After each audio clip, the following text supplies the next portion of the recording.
you, Madam Chairman. Mr. Talbert, I want to come right along there with some behind what Senator Blunt was talking about with getting people back in the process.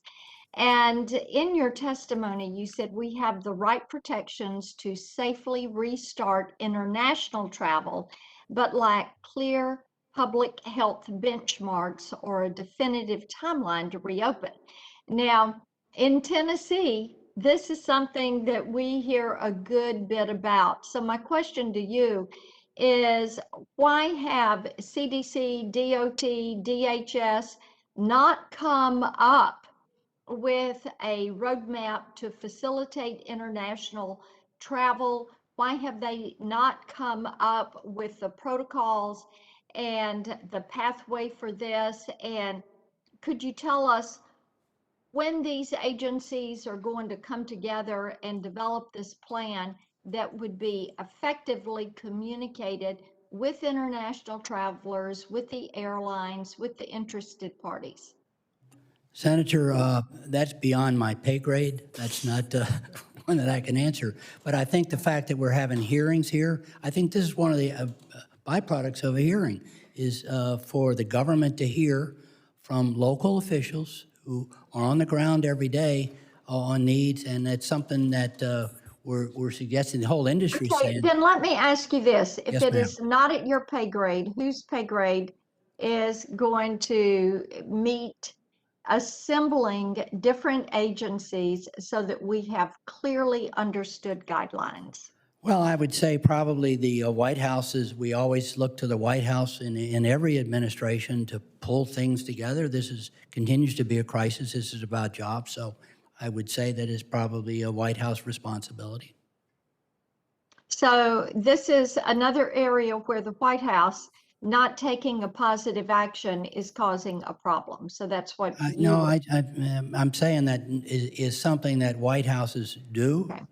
They may be doing it now, but it's, and I'm not taking sides, but I've been doing this for a long time. And when you have a crisis, wherever it comes from, you pull people together, you get the agencies together, and you say, we need to solve this. So that's my, Florida born and raised response. Okay, Mr. Thompson, your thoughts on that? Yes, ma'am. So our relationship with the federal government is managed through the Department of Commerce. There's two great resources there within the Department of Commerce. One I already mentioned was the Travel and Tourism Advisory Board appointed by the Secretary, cross-section of the industry to inform decisions.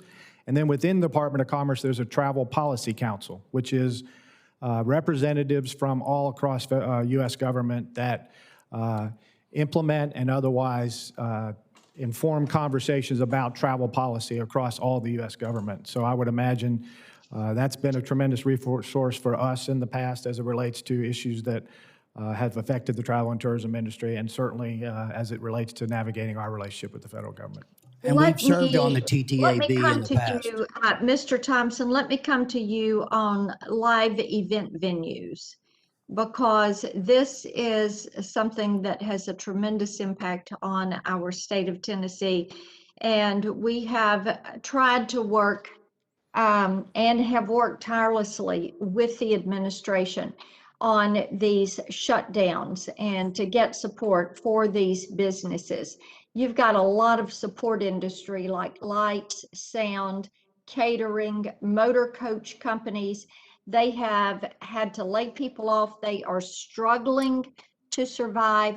One of the frustrations has been the lack of awareness from this administration to recognize the entire ecosystem and how important that is to creating relief programs and getting people to the point that they can get to recovery.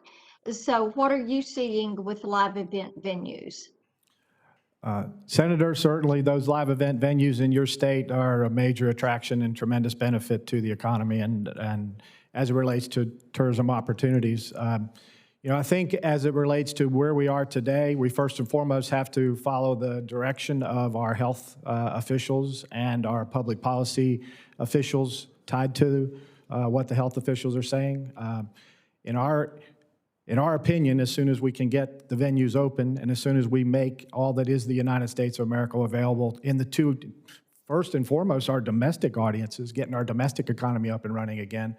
It was mentioned in the testimonies here that consumer confidence is critical. I mean, everything can happen, but if we don't gain the confidence of our friends and visitors around a world that they can come and experience the experiences they have here in the United States, that's a big issue. So we're, I think, as optimistic as we've ever been as it relates to our ability to get on top of the pandemic. The vaccinations have certainly moved us along that path, and we feel like that it's going to be sooner than later. And certainly, as Bill suggested, you know, this time last year we didn't have a whole lot of answers. So I think we're in a lot better shape than we are now.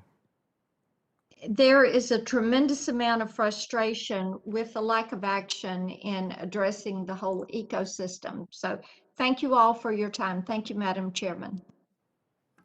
Thank you. Next.